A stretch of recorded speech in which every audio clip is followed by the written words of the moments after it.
heng na pilay kula ko na mi piti na mailian na vil bon chami khut ga banki no hite nunga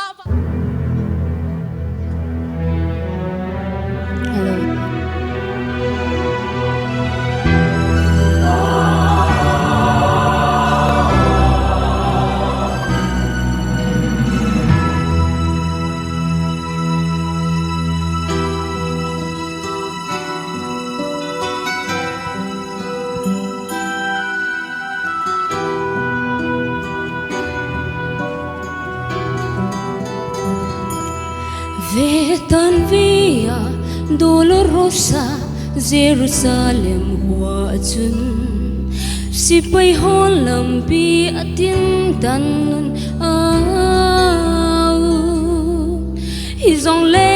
mi pi ho chun thi dinga apui u chu mu no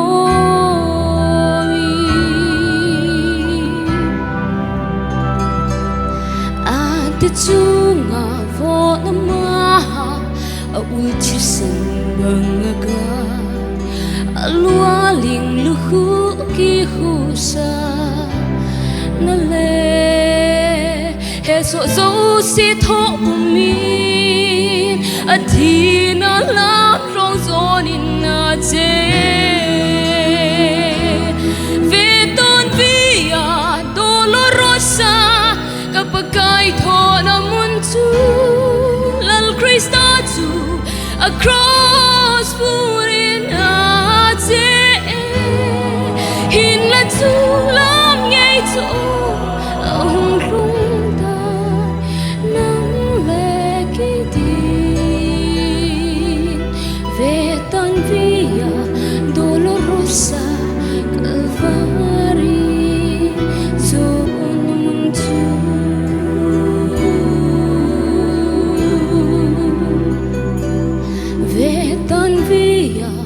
dolorosa Jerusalem hoa chun sipai hon lampi atin tan au hizong le mi pi ho chun ti dinga apui u chu mu no mi vetan via dolorosa kapagay tho na mun chu Krista chu a cross purin ate hin la chu lam ngay chu ang rung ta nang le ki din vetan via dolorosa Calvary zon namun chu tin chon se then na tin thi san tu Jerusalem lam rong a hin zon si nge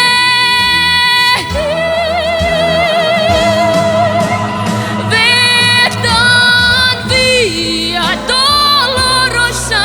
kapagay tho na mun chu lal Krista chu a cross purin ate hin la chu lam ngay chu ang rung ta nang le ki din vetan via dolorosa Calvary zon chu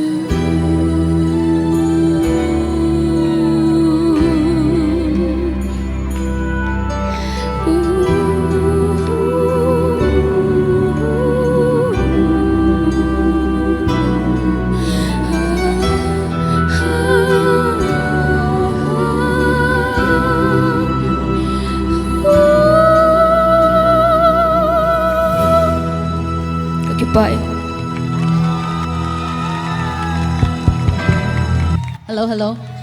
nunga vazo nem na thiam mong mong zing na mi piti ngai nom na we Hello, hello. a thiep dan chu na to hin judges ho ko ning comment ga ngai sakino hiti Hello, hello. Nem. Nala sa atong ngay kala la kaday la khat ahin na.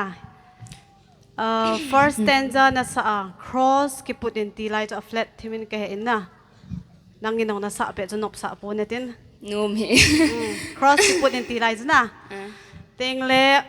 la to ngei hle in oyong ngei in hin la voice control na sa sam thim thim na neu cha cha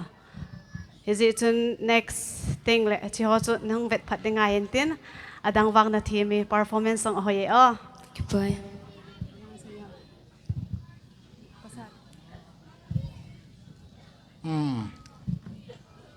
nalasa anom hepon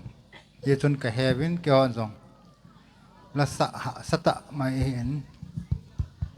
ki pa obe se yengin tabang la naga asa do he ki pa pi in akiting yong le sanga na sak che nong ki go ding ka ga ti me ki pai Goodbye. Okay.